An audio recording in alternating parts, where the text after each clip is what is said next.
Os irmãos abram então a Bíblia para a pregação da palavra de Deus nessa manhã, no Evangelho de João, capítulo de número 5. Evangelho de João, capítulo 5, de 1 a 15. Nós faremos a leitura, irmãos, aí os queridos acompanhem atentamente o que Deus nos fala em sua palavra. Diz assim então o apóstolo e evangelista João: passadas estas coisas, havia uma festa dos judeus, e Jesus subiu para Jerusalém. Ora, existe ali, junto à porta das ovelhas, um tanque, chamado em hebraico Betesda, o qual tem 5 pavilhões. Nestes jazia uma multidão de enfermos, cegos, coxos, paralíticos, esperando que se movesse a água, porquanto um anjo descia em certo tempo, agitando-a.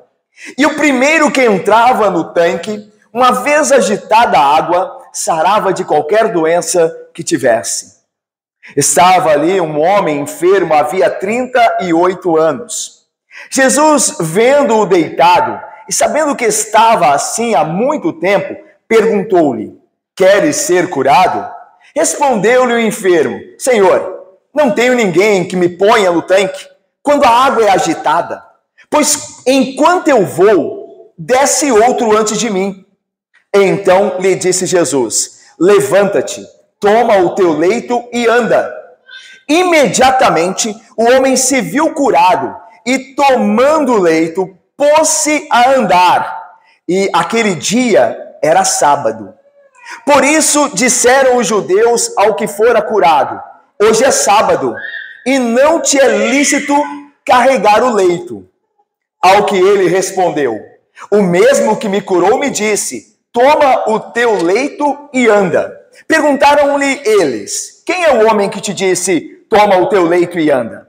Mas o que fora curado não sabia quem era, porque Jesus se havia retirado, por haver muita gente naquele lugar. Mais tarde, Jesus o encontrou no templo e lhe disse: olha, que já estás curado, não peques mais, para que não te suceda coisa pior. O homem retirou-se e disse aos judeus que fora Jesus quem o havia curado. E os judeus perseguiam Jesus porque ele fazia estas coisas no sábado. Até aí, meus irmãos, nós vamos passar agora a exposição, uma vez que nós, cantando, oramos ao Senhor para que o Santo Espírito nos fale por meio de sua palavra. Irmãos, queridos, este capítulo 5, ele dá início a um novo movimento dos judeus para com Jesus. Os próximos 3 capítulos, 5, 6 e 7, registram uma mudança dos judeus para com Jesus. Os judeus vão passar de uma simples reserva e hesitação para com a pessoa de Jesus para uma oposição franca e às vezes oficial. Então, esse capítulo, ele começa a nos revelar uma mudança que será progressiva a partir dos capítulos seguintes, da relação dos judeus e principalmente as autoridades com Jesus. Até aqui, Jesus é alguém visto com desconfiança pelos judeus e pelas autoridades. A partir daqui, ele será alvo de oposição. Eles vão revelar oposição a ele. Eles não vão agora mais praticar uma oposição velada, uma consideração sobre quem Jesus é. Mas eles vão revelar que não, de fato, o aceitam, de que estão contra ele, de que ele deve parar com o seu ensino, de que ele deve ser, de fato, impedido de fazer a sua obra. É o que nós vamos ver. Tanto, meus irmãos, que aqui no capítulo 5, nós vimos aqui do 1 ao 16, a ideia é que Jesus, a partir da cura daquele homem no sábado, levanta uma discussão com os judeus sobre o que era proibido ou não no sábado. E Jesus passa a ser perseguido por isso. Porque Jesus é alguém que está ensinando a quebrar as regras dos judeus no dia de sábado. Então ele passa a ser perseguido por isso. No capítulo 7, olha que a oposição aumenta. Muitos dos seus, que eram supostos discípulos, por causa do discurso duro de Jesus, começam a abandoná-lo. Então veja, ele começa a sentir oposição, experimentar a oposição dos judeus, No capítulo 6, ele começa a ser abandonado por supostos discípulos que andavam com ele. E no capítulo 7, as autoridades vão dizer que Jesus tem demônio. Tu tá vendo a progressão da oposição a Jesus? Isso começa a partir desse capítulo de número 5. Mas há algo poderoso aqui também. Ainda que a oposição aumente, Jesus não deixa de fazer a obra do seu Pai. Ele não se acovarda, ele não se desespera, ele não se retrai, ele continua pelo poder do Espírito Santo, porque ele foi ungido como nenhum outro com o Espírito Santo. Ele continua fazendo a obra do seu Pai, salvando pecadores, mesmo com toda a oposição. Ele continua se apresentando como o único caminho, a verdade e a vida. E nós vamos ver isso a partir desse capítulo de número 5. Mas hoje nós veremos aquilo que vai desencadear a oposição franca dos judeus com relação a Jesus, que é a cura desse paralítico no dia de sábado.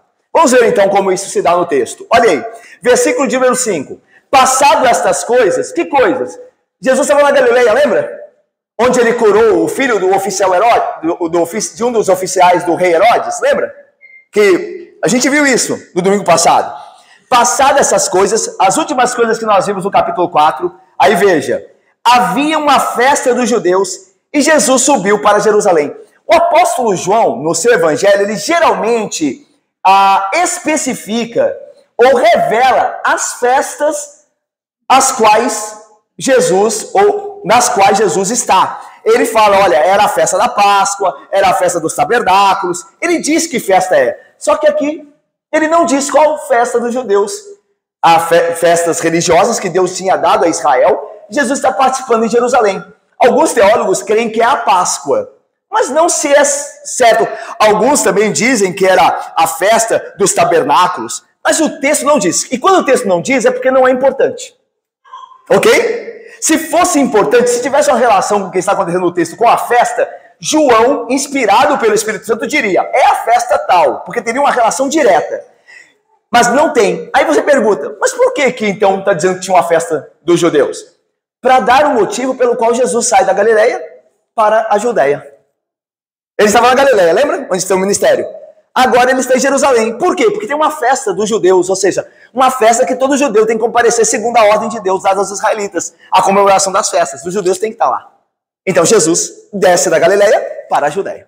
Ok? Vamos lá? Versículo 2. Ora, existia ali, junto à porta das ovelhas, um tanque chamado em hebraico Betesda, o qual tem 5 pavilhões. Nestes jazia uma multidão de enfermos, cegos, coxos, paralíticos. Até aí. Irmãos, então,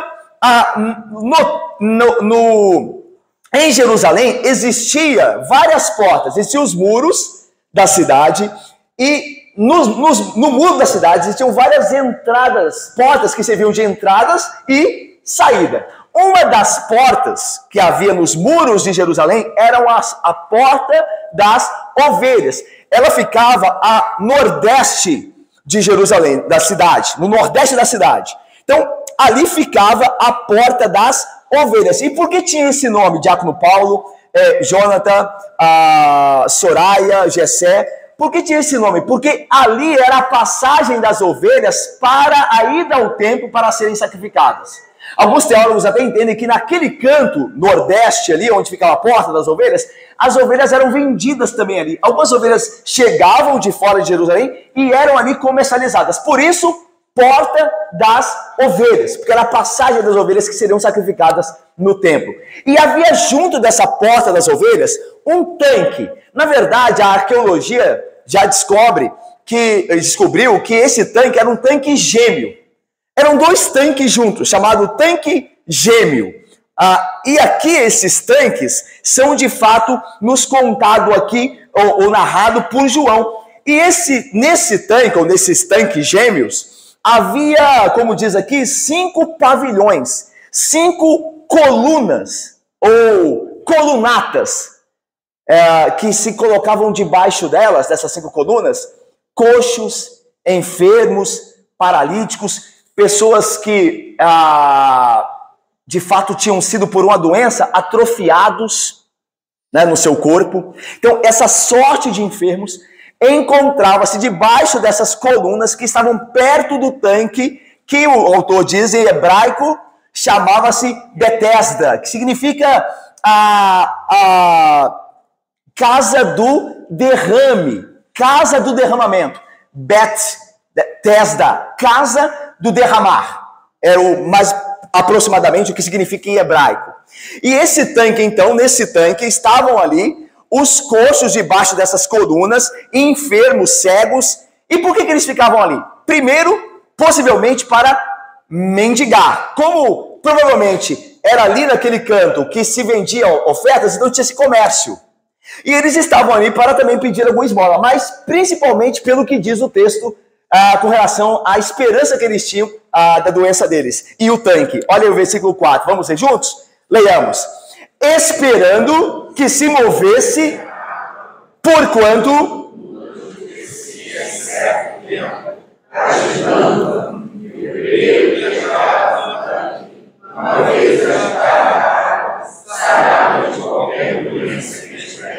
irmãos, o texto nos informa, e vocês percebam que na Bíblia de vocês, o texto está em colchete.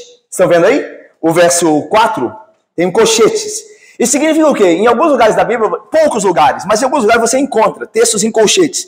Significa que em algumas versões, em alguns rolos que são, né, copiados da Bíblia, foram passados, existe esse texto, em outros não, por estar em colchete. A ideia é, esse texto não está em todas as cópias, em todos os rolos, ok? Então por isso está em colchete. Alguns acreditam que esse texto foi acrescentado por um copista para explicar o porquê os coxos, enfermos e paralíticos ficavam ali. Eles criam numa superstição de que um anjo descia do céu e agitava as águas do tanque naquele momento. Se alguém tivesse ali, ou melhor, o primeiro que entrasse naquele momento, tanto que o paralítico vai dizer a Jesus, ninguém me coloca lá, e quando a água é agitada, o primeiro que entrar é que é curado. Então depois não adianta mais, tem que ser o primeiro. Então tinha-se essa superstição de que o tanque curava pela ação de um anjo que descia. João não está dizendo que acontecia isso. Ele está narrando uma história. E aqui ele está narrando a crendice daqueles que viviam ali naquele tanque. É claro que Deus poderia, obviamente, irmãos, usar um anjo para curar alguém. Deus pode tudo. Nosso Deus é um Deus que opera milagres como e quando quer. Mas na narrativa, não é esta a ideia que nos traz o texto grego. A ideia é que aqui há um acréscimo de uma informação sobre a credulidade, ou a crendice, melhor dizendo, daqueles que ali permaneciam, aqueles enfermos. Eles criam que o tanque, a água do tanque poderia curá-los pela ação de um anjo ou daquele suposto anjo. É interessante que alguns historiadores antigos registravam que as águas desses tanques de Betesda eram avermelhadas. E daí, meus irmãos, era bem possível, como dão testemunho, de que a fonte era ferruginosa, continha ferro, na fonte que alimentava aqueles tanques. E é sabido que a água ferruginosa, ela é benéfica para, por exemplo, combater alergias e outras enfermidades. Então, talvez a água mexia, por quê? Porque ela mexia de fato. O teu pai vai dizer, quando ela mexe, vocês sabem que não é um anjo, é por causa das fontes que alimentavam. Quando as fontes vinham de baixo, a água mexia, e porventura as fontes talvez fossem ferruginosas mesmo, e por isso essa propriedade medicinal. Então, juntava-se tudo isso dentro do contexto de crendice popular, eles achavam que um anjo é que agitava. E então eles eram curados. Mas veja só, irmãos, uma coisa importante aqui, queridos. A relação de água aqui novamente. Existem águas aqui. E você vê que João usa a água como um símbolo para explicar e para nos ensinar no seu evangelho muitas coisas. Lembra que há um milagre de Caná da Galileia, em João 2, que a água é transformada por Cristo em vinho. Só que a água representa o quê? Lembra das talhas que o judaísmo usava para as purificações? As talhas representam o legalismo judaico. ele não pode purificar, certo? Quem purifica é Jesus. Ele transforma em algo novo. Daí o símbolo da água para o vinho. Então o que o judaísmo oferece, que eram as talhas de água, Jesus oferece algo melhor. No caso lá, o vinho, como símbolo de algo superior. Mas a ideia é de que Jesus está trazendo algo superior àquilo que tinha antes. No caso, o legalismo dos judeus, que não pode purificar, com o Espírito de Cristo que purifica. Lembra da conversa com Nicodemos? Aquele que é nascido da água e do Espírito. Lembra? Então, água novamente. Outra coisa, você se lembra também da água da mulher samaritana. Água de novo, no capítulo 4, quando diz, dai-me de beber dessa água, para que eu não venha aqui buscar água do poço de Jacó. Água de novo. E ali, novamente, Jesus está dando algo superior. Porque a mulher está buscando satisfação terrena. É a água do tanque de Jacó. Mas aquela água não pode resolver o problema do pecado dela, não pode satisfazê-la. Mas a água que Jesus dá é uma fonte a jorrar para a vida eterna. Está vendo a água de novo? E como Jesus oferece algo superior, novamente? Então veja, lá primeiro no Caná da Galileia, Jesus oferece algo maior do que o legalismo, do que uma vida de legalismo, de fazer o que é certinho. Ele oferece uma transformação espiritual, do coração de fato, que vem de dentro, não externa apenas. No caso da mulher samaritana, ele oferece algo do que é satisfação terrena, do que uma água de um poço, mas o Espírito Santo que dá alegria ao crente de servir a Deus e viver uma vida reta sem pecado. E agora, novamente, água de novo. E é interessante que Jesus, na cura do paralítico, não vai usar o tanque, porque ele oferece algo superior a crendices. Ele não usa o tanque. Ele diz ao paralítico, levanta e anda. Sem tanque, sem água. É Cristo que sara. É Cristo que cura. Então, Jesus mostra-se agora superior às crendices que o povo geralmente tem. Simpatias, crendices. Isso nada ajuda. Isso não faz absolutamente nada. O poder é todo de Cristo Jesus. E é interessante nós pensarmos isso nessa simbologia de água e o que ela representa, mostrando que Cristo é incomparavelmente superior ao legalismo, a uma vida de legalismo, que ele pode dar é muito melhor, a uma vida de prazeres terrenos, transitórios, e também a crendices populares. Ele dá algo muito maior. Vamos lá, então, voltar para o texto? Olha aí o versículo 5. Estava ali, junto àquela fonte, um homem enfermo, havia 38 anos. É claro, irmãos, que não quer dizer que ele estava há 38 anos ali junto à fonte. Ele estava enfermo há 38 anos, ou seja, ele carregava aquela enfermidade há 38 anos. Veja que não é pouco, irmãos. Não é pouco tempo.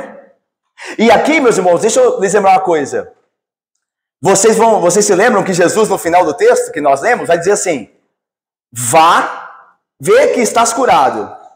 Vá e não peques mais para que algo pior não te aconteça. Jesus ali, como nós veremos, vai unir a situação de saúde daquele homem a um pecado. Porque ele vai dizer assim, ó, vá e não peques mais para que algo pior não te aconteça. Então ele relaciona pecado à enfermidade daquele homem. E nós vamos chegar lá para ter outras considerações, fazermos outras considerações. Mas o ponto aqui é que um pecado pode trazer sofrimento a alguém por muito tempo. Às vezes nós achamos, Satanás quer nos tentar, em acharmos que nós podemos pecar e se algo der errado, a gente conserta rapidamente. E é tolice acreditar assim, é um perigo. Porque o pecado pode te fazer sofrer por muito tempo. Mesmo você sendo um crente. Pense em Davi, que nós estamos vendo aos domingos à noite. O quanto ele sofreu em sua casa. Quantas misérias o seu pecado trouxe a ele. Então não pense assim, eu vou pecar aqui, eu faço a oração da fé e está resolvido. Nem sempre é assim. Nem sempre é assim. Aquele homem estava há 38 anos com aquela enfermidade. 38 anos é muito tempo. É metade quase de uma vida. Por causa de um pecado. Como nós veremos aqui. Então, considerar isso aqui, importante. Como o pecado é terrível. Como ele destrói. Ok? Então vamos lá. Estava ali um homem enfermo, havia 38 anos. E aí veja, Jesus vendo-o deitado e sabendo que estava assim há muito tempo, perguntou-lhe, queres ser curado? Então Jesus, ele vê o homem deitado e fica sabendo. Aqui há três possibilidades, que as três são possíveis. O texto não diz, mas as três são possíveis. do ficar sabendo de Jesus? Como é que ele ficou sabendo? Ou alguém lhe informou, que é possível. Lembra que Jesus era um homem, irmãos. Ele é Deus perfeito e homem perfeito. Alguém pode lhe contar algo e ele ficar sabendo. Se alguém não contar algo, ele pode saber, porque ele é Deus. Então, a possibilidade de alguém contar a ele não exclui a onisciência dele. Simplesmente ele preferiu saber por alguém contando. Agora, pode ser que Deus, o Pai, o revelou sobre o período daquele homem estar assim, ou pode ser que ele mesmo, pela sua natureza divina, tenha a si mesmo se revelado que o estado daquele homem jazia 38 anos com aquela enfermidade. Então, nós não sabemos aqui, mas pode ser uma das três opções, uma das três possibilidades. Então, Jesus, vendo-o deitado e sabendo que estava assim há muito tempo, perguntou-lhe: queres ser curado? Ou seja, irmãos, aqui nos mostra uma atitude de Cristo, mais do que psicológica. Às vezes se vale muito desse argumento, ele quer ouvir do enfermo, o que o enfermo quer que Jesus lhe faça. Isso é verdade, isso não deixa de ser verdade. Mas eu creio que aqui, irmãos, nós cremos que aqui o ponto que é apontado é a soberania de Cristo em escolher aquele homem dentre os demais. Lembra que o texto diz que ali jazia uma multidão, versículo 3. Ali jazia uma multidão de enfermos, cegos, coxos, paralíticos. E por que Jesus escolhe aquele homem? Por que ele não curou aquela multidão? Porque o texto, ele curou multidões. Mas por que não aquela multidão? Por que ele vai àquele homem? Simplesmente por conta da sua vontade soberana. A sua vontade soberana quis assim. Então, irmãos, Jesus é soberano para fazer o que bem entende, para salvar a quem quiser. E é esse o ponto aqui. Ele poderia ter curado a todos, a multidão, mas ele escolheu aquele homem. E ele escolhe a quem quer. Lembra que isso está de acordo com o que João disse. Jesus disse no Evangelho de João anteriormente: o vento sopra aonde quer. Lembra que Jesus disse a Nicodemos? Assim é todo aquele que nasce do Espírito. Ou seja, o Espírito salva, escolhe a quem quer. É claro que aqui a gente não está falando só de salvação, o texto, mas de uma benfeitoria de Jesus. Aqui não está falando de salvação, está falando de cura. Ok? Então veja, Jesus ele cura quem quer. Ele pode deixar alguém na enfermidade e ele pode livrar alguém da enfermidade, mas ele faz isso segundo a sua vontade e plano para aquela pessoa soberanos. Ok? E esse é o ponto aqui. Ele escolheu aquele homem dentre a multidão de enfermos e atrofiados ali. E aí veja o que diz o versículo 7, como o enfermo responde. Vamos ver juntos? Aquele homem responde a Jesus? Leiamos. Respondeu-lhe: Senhor, não tem ninguém que me ponha no tanque quando a água é agitada, pois enquanto eu vou, desce outro antes de mim. Respondeu-lhe o enfermo: Senhor, não tenho ninguém que me ponha no tanque quando a água é agitada. Então a água era agitada mesmo, né?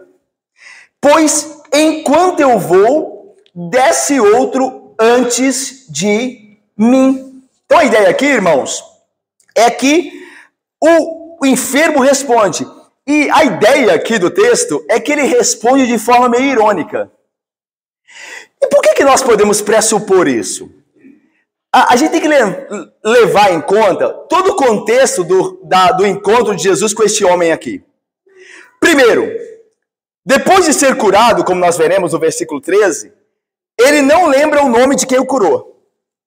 A ideia talvez o texto não diz isso, mas a ideia talvez é que ele não dê muita importância para isso, para ser Jesus quem o curou. Ele queria o benefício, porque ele não lembra o nome.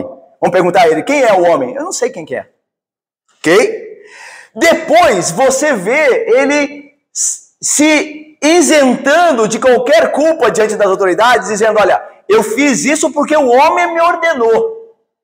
Então a ideia de meio que se separar de Jesus, dizendo: a culpa não é minha, a culpa é de quem me ordenou. E por fim, depois de Jesus ter encontrado mais tarde no templo novamente, ele, o curado, vai aos fariseus, sabendo que aos judeus, sabendo que os judeus estavam contra Jesus, e vai e diz quem é que fez. E aí passa-se a perseguir Jesus. Então, veja a princípio o caráter desse homem que foi curado. Ele não lembra o nome de Cristo, Ele quer se eximir de relação com Cristo e dizer, ó, foi ele lá que falou, eu fazer e eu fiz. E por fim entrega a Cristo, o nome dele, aos seus opositores. É importante ter isso em mente. O caráter de quem nós estamos lidando aqui, desse enfermo. E por isso a resposta que ele dá a Jesus provavelmente é irônica. A ideia é, o que você quer? Jesus pergunta. Ele diz assim, ó, eu quero ser curado, horas. Deu pra dizer? Eu quero entrar no tanque, mas não sei se você está olhando para mim aqui e vê minha situação. Não tem ninguém aqui para me levar lá. E quando eu me arrasto para ir, outro vai e desce na água antes de mim. O que eu quero? É mais ou menos essa ideia. Que a gente pode sugerir que foi o teor da resposta, ou a intenção da resposta, o sentido da resposta que ele deu a Jesus. E tem gente assim mesmo. Nós sabemos que pessoas assim, pessoas que têm um coração duro, que não reconhecem a graça de Cristo, estão sempre reclamando. A gente sabe que tem gente assim, e a Bíblia também mostra esse tipo de gente. Mas vamos mais. Então olha só o que Jesus diz. Como Jesus é misericordioso, versículo 8. Então lhe disse Jesus, levanta-te, toma o teu leito e anda. Então, irmãos, Jesus mesmo, se a gente partir do princípio aqui, da possibilidade daquele homem dar uma resposta meio brusca, ríspida, Jesus irônica, ele mesmo assim cura o homem. Cura poderosamente. Mas é assim mesmo. Porque a Bíblia não diz, o próprio Jesus diz que Deus faz nascer sol sobre justos e injustos e faz vir chuva sobre maus e bons. Então, Deus abençoa com bênçãos comuns, com saúde, com a cura, até mesmo ímpios. E é possível que esteja acontecendo aqui. Independente da maldade do homem, Jesus não se deixa vencer da maldade.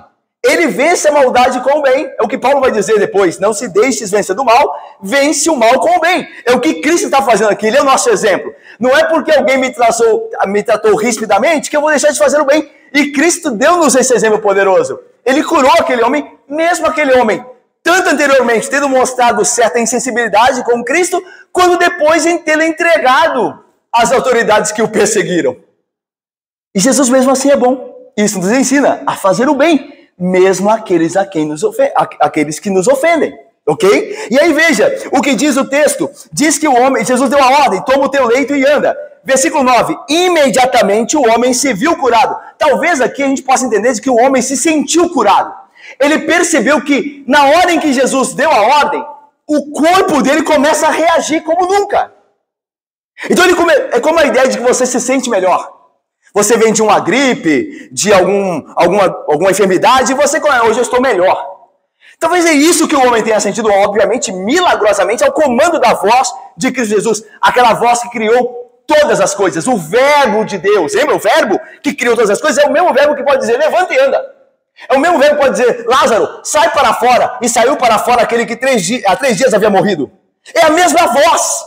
É o mesmo verbo, é a mesma palavra que é Cristo, dando ordem e acontecendo. Então ele diz, toma o teu leito, levanta e anda. E aquele homem começou a se sentir forte no seu corpo. E se levantou de fato imediatamente. E se pôs-se a andar. E aí João, ele faz um comentário que é importante para o que vai vir em seguida. Mas não hoje. Se Deus quiser, no próximo sermão em João. E aquele dia era sábado. João está informando aqui por quê? Porque o fato de ser sábado vai trazer uma tensão entre Jesus e os judeus e as autoridades. Mas antes, as autoridades vão acusar o homem que carregava o leito por ser dia de sábado e ele não poder fazer aquilo. Olha o versículo de número 10. Por isso, disseram os judeus ao que fora curado, não a Jesus, Edmila, mas aquele homem que estava andando agora com seu leito. Hoje é sábado e não te é lícito carregar o leito. Isso aqui é incrível. Aqueles judeus verem um homem que jazia 38 anos enfermo e ele era conhecido porque ele estava no lugar onde todo mundo via. E os homens estão preocupados com ele carregar o leito. O homem está andando e eles estão preocupados com a regra deles. Mas a gente vai pensar nisso. Vamos lá antes. Lá em Neemias, capítulo 13, eu vou ler para vocês, irmãos. Não precisa abrir não, eu leio para vocês, irmãos. 13, versículo 15. Diz assim: naqueles dias, Neemias viu em Judá, os que pisavam lagares ao sábado, os que trabalhavam no sábado, e traziam trigo que carregavam sobre jumentos, como também vinho, uvas e figos, e toda sorte de cargas, que traziam a Jerusalém no dia de sábado. E protestei contra eles, diz Neemias, por venderem mantimentos nesse dia. Então eles carregavam, vê aí, carregavam no dia de sábado. Talvez os judeus, tendo como base esse texto e outros, que proibiam se fazer coisas no sábado, pegaram este ponto e acharam que aquele homem estava quebrando o mandamento por carregar o seu leito. Mas os judeus acrescentavam regras ao que a Bíblia não dizia. Tanto que o Mishnah dos judeus, que eram as suas regras, tinham 39 trabalhos, eles tinham uma lista de 39 trabalhos que eram proibidos no sábado. Então eles tinham lá a lista lá, se eles vissem alguém quebrando aquilo ali, ó, está pecando. Então eles criaram isso. Era proibido, como nós vimos no mandamento aqui, antes do culto começar, o mandamento da guarda, é proibido você trabalhar por ganho próprio. Mas não era o caso desse homem. Ele não vende macas.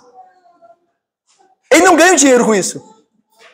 Ele era um homem paralítico que agora fora curado, pegou a sua maca, a maca era feita de palha, enrolou, que era fácil de enrolar, colocou no ombro e está indo para casa. E os judeus acham que aquilo é pecado. Irmãos, a nossa confissão e o nosso catecismo diz que ao domingo, o dia do Senhor, o sábado cristão, é lícito fazer obras de misericórdia. Toda vez que você vê Jesus fazendo algo no sábado, nunca é para ele. Ele não estava trabalhando na carpintaria dele. Ele estava curando alguém. Ele estava dando de comer a alguém quando ele permitiu que os seus discípulos escolhessem no dia de sábado para comerem. Porque era uma necessidade. Ou fazendo obras de caridade, como curando o homem da mão ressequida, em Lucas, no dia de sábado. Agora também curando. Irmãos, no sábado não é proibido fazer obras de caridade. O que é proibido, como nós vimos, é trabalhar para si mesmo.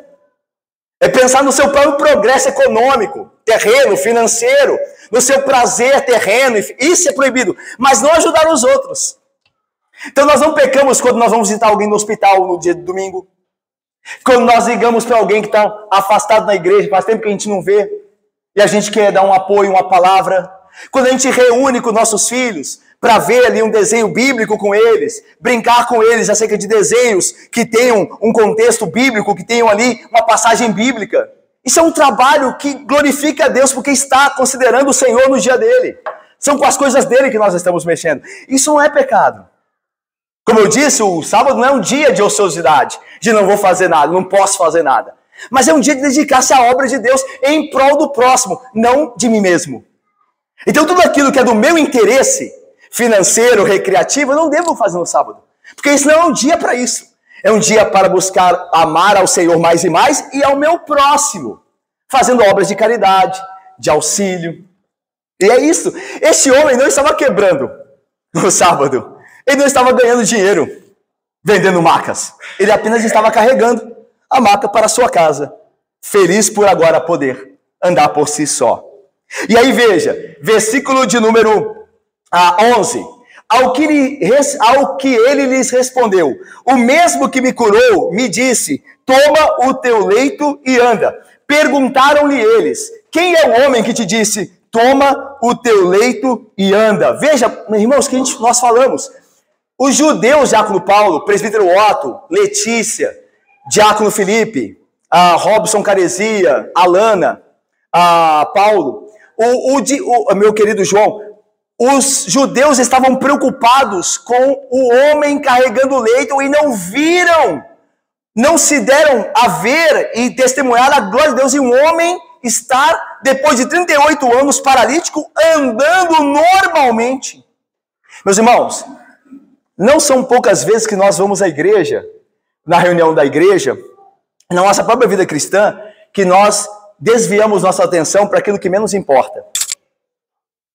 Não são poucas as vezes. Pense na igreja católica romana. Um evangelho, uma pregação longe das escrituras, mas cheia de regras.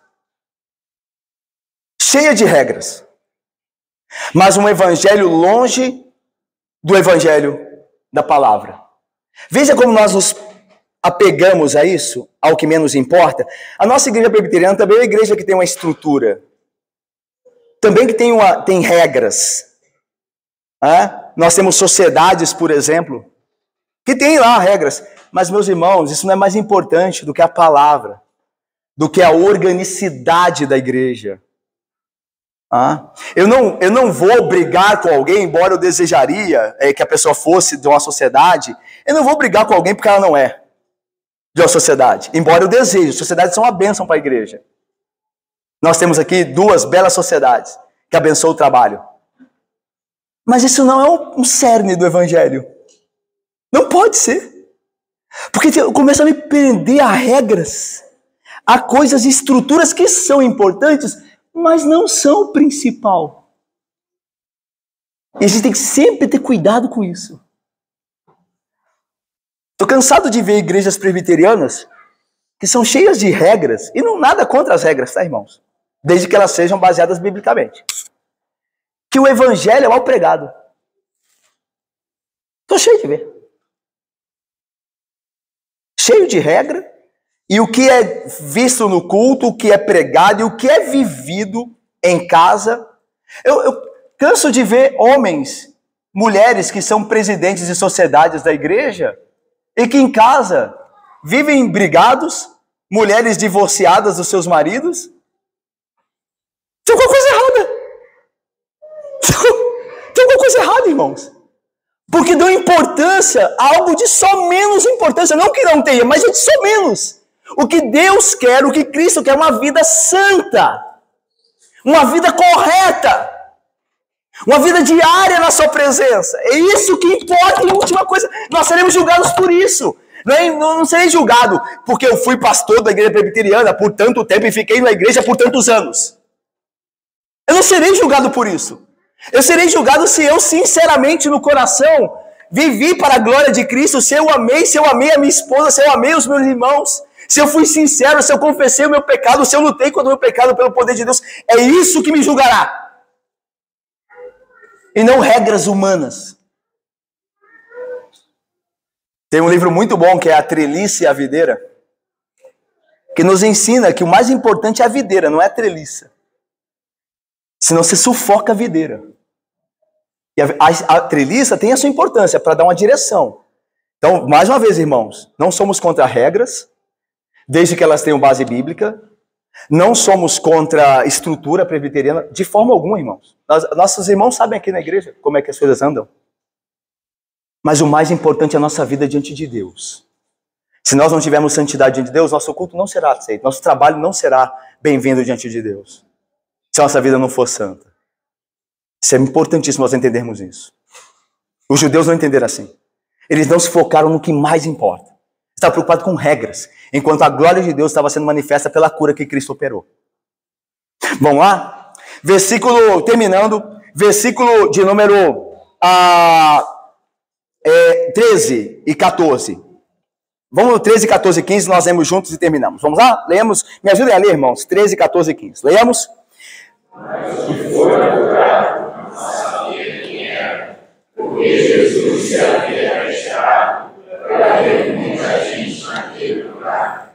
Mais tarde, Jesus ficou por um tempo e disse: olha, estás curado, não pegues mais, para que não suceda coisa pior. O homem retirou-se e disse ao seu Deus, e foi Jesus que não havia curado. Mas o que fora curado não sabia quem era, porque Jesus se havia retirado, por haver muita gente naquele lugar. Isso se torna, meus irmãos, uma política de Jesus. Você verá ele se retirando logo após um milagre, ou após uma questão que o exponha demais, ele se retira. Lá em João 6, ele fará isso. Lá está escrito assim: sabendo, pois, Jesus, que estavam para vir com o intuito de arrebatá-lo para o proclamarem rei, retirou-se novamente, sozinho para o monte. Isso passa a ser uma política de Cristo. Ele, percebendo que o homem fora curado, e percebendo a multidão que pode querer proclamá-lo rei, ele se retira. Por quê? Ele está pensando na hora da cruz. Ele não veio para ser proclamado como um rei terreno. Ele veio para morrer pelos seus. Então ele foge de exposição que possa exaltá-lo antes da hora. Isso é interessante. É interessante isso quando você na igreja vê pessoas querendo ser exaltadas pelo que fizeram. Quando Cristo, ele se retira. Porque quem o exalta é Deus Pai, na hora exata, não ele mesmo. Ele não fica promovendo a exaltação própria. Eu fico pensando se fossem esses milagreiros de hoje, ficariam ali, olha o que eu fiz com esse homem, mostra aí, homem, o que fiz com você, anda aí, dando aquele espetáculo como nós vimos aí grotescamente em muitas igrejas. Mas Jesus não faz isso. Ele se retira. Porque o que importa é fazer o bem. Né? Lembra o que faz a tua mão direita, que não saiba a esquerda? Então, esse era um princípio de Cristo. É óbvio que aqui ele pensa também na proclamação que poderia acontecer dele como rei antes da hora da cruz. Ele está preocupado com a cruz, com fazer a vontade do seu Pai, e no caso de Cristo, era a cruz. Então ele se retira, evitando esta proclamação, ou esse reconhecimento antes da hora. E aí veja, versículo 14 e 15. Mais tarde, Jesus o encontrou no templo, quando todo o alvoroço tinha passado, né? Jesus o encontrou no templo e lhe disse, olha que já estás curado. E aqui é bem dito isso aqui, irmãos. A ideia aqui é considerarmos Rômulo, André, Juliana, Heloísa, nós consideramos as bênçãos de Deus para que nós sirvamos Ele em obediência, em consagração. Jesus lembra ao enfermo, ao ex-enfermo, você está curado, veja isso, leve em consideração isso, o que Deus fez por você. O reverendo Bonézio Ribeiro, que já está na glória, foi por alguns mandatos consecutivos presidente da nossa igreja. Ele, num encontro que tivemos lá em São Paulo, uma vez, nos disse que todo o texto que Jesus cura alguém é sempre com a intenção de fazer aquele alguém que fora curado ou beneficiado servir a Deus, sempre. Jesus vai, olha, vai apresentar-te ao sacerdote, faz a oferta, quando ele acaba de curar. E aqui é a mesma coisa, aqui olha, vejas que estás curado. Então, sirva a Deus agora. Sirva a Deus, a ideia de não peques mais, né? Sirva a Deus agora. Então, irmãos, quantas bênçãos Deus tem te dado, não? Quantas bênçãos Deus tem te dado? E físicas também, né? Enfermidades que você teve, e Deus te curou delas. Veja que estás curado. Quando você cometeu e eu cometemos pecado, e nós não tivemos as implicações terríveis que poderíamos ter, leve em consideração isso. Vejas que estás curado. Seja grato a Deus. Tem pessoas que nunca aprendem. Então vamos ver isso agora. Tem gente que nunca aprende. Recebe bênçãos de Deus, mas nunca reconhece. Nunca aprende. É o caso desse homem aqui. Olha só. Jesus diz assim, vai e não peques mais, para que não te suceda coisa pior. Então agora liga, Patrick, a enfermidade que aquele homem tiver ao pecado. Olha, você está curado. Veja o que o pecado te trouxe. Não peques mais. Então, possivelmente, aquela enfermidade que ele teve foi um pecado que ele cometeu, por conta de um pecado que ele cometeu. A Bíblia diz, irmãos, que nem toda enfermidade é por conta de pecado. Lembra lá do cego? Que os discípulos perguntam, Senhor, quem pecou para que ele nascesse cego? Ele ou os pais dele? Aí Jesus diz, nem ele, nem os pais dele. A cegueira desse homem não tem a ver com pecado. Então, no caso daquele homem, como no caso de muitos, a enfermidade não tem relação direta com o pecado, embora toda enfermidade é por conta do pecado que entrou no mundo. Mas uma enfermidade não tem relação direta, em todo caso, com um pecado. Agora, há casos que tem. Por exemplo, doenças venéreas. Tem a ver com pecado. Pecado sexual, por exemplo. Está vendo a correlação direta? Nesse caso, este homem também havia pecado para estar naquela situação. E Jesus diz, considere que estás curado, fuja do pecado. Olha o que o pecado te fez. 38 anos da sua vida perdidos. Fuja do pecado. Não peques mais. Porque o pecado só faz isso, irmão. Ele promete, mas ele entrega o contrário. Ele entrega morte, destruição, vergonha, dor. É só o que ele entrega. Fuja do pecado. Veja o que Deus fez por você. Fuja de pecar. Às vezes uma vida promíscua relacionamentos sexuais, não dentro do casamento. Você se expôs muitas vezes a uma enfermidade, a uma doença venérea. E graças a Deus você não contraiu. Veja que estás curado. Não peques mais. Porque coisa pior pode te acontecer. E a coisa pior aqui não é a enfermidade. Antes fosse. A coisa pior é o juízo debaixo da ira de um Deus santo. Essa é a coisa pior. Você acha que o que foi pior para você foi os 38 anos que você passou atrofiado aí? Não. Há uma coisa muito pior, incomparavelmente pior do que isso. A ira de Deus eterna sobre você, da qual não há escapatória, da qual não há reversão. Veja que coisa pior não te aconteça.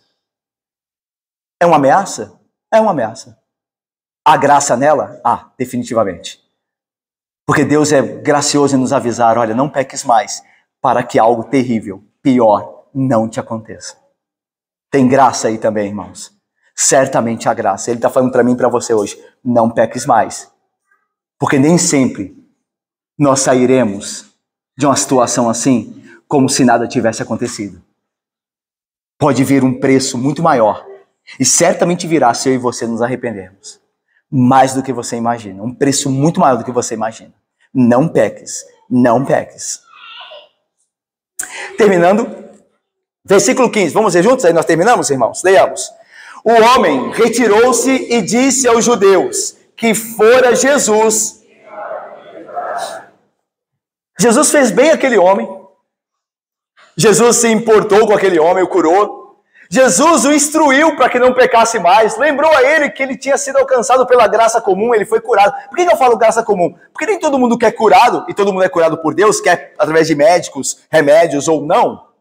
Nem todo mundo que é curado é salvo. Certo? Deus é que cura todo mundo. Através de remédios, médicos e sem eles. Mas não quer dizer que todo mundo que Deus cura, ele salva. Uma coisa é a graça comum, que os ímpios partilham dela. Faz nascer sol sobre ímpios, faz chover sobre ímpios, faz vir bênçãos em termos de saúde sobre ímpios. Mas não quer dizer que são salvos. Ok? Então a ideia é de que esse homem recebeu essa graça comum, mas ao invés de reconhecê-la, o que ele foi fazer? Voltou aos fariseus, às autoridades, com medo de ser por elas perseguidos, e entregou Jesus. Sabendo que elas passariam, como aconteceu, passariam a persegui-lo. Tem pessoas, irmãos, que nunca aprendem. E o destino dessas pessoas é o inferno.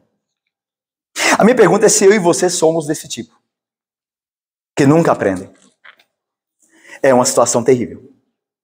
É uma situação terrível. Desoladora.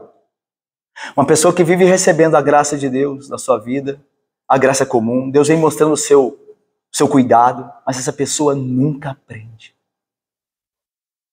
Ela é salva de apertos, mas ela, tendo sido salva, ela retorna a mesma coisa que a colocou em aperto. Ela nunca aprende. É assim com você? É assim comigo? Se for assim, irmãos, nós estamos num grave e sério perigo. A nossa situação é muito terrível. Nós estamos muito insensíveis ao chamado de Deus. Portanto, irmãos, sondemos nosso coração. Olha que estás curado. Perceba o que Deus fez. Não peques mais. Aprenda.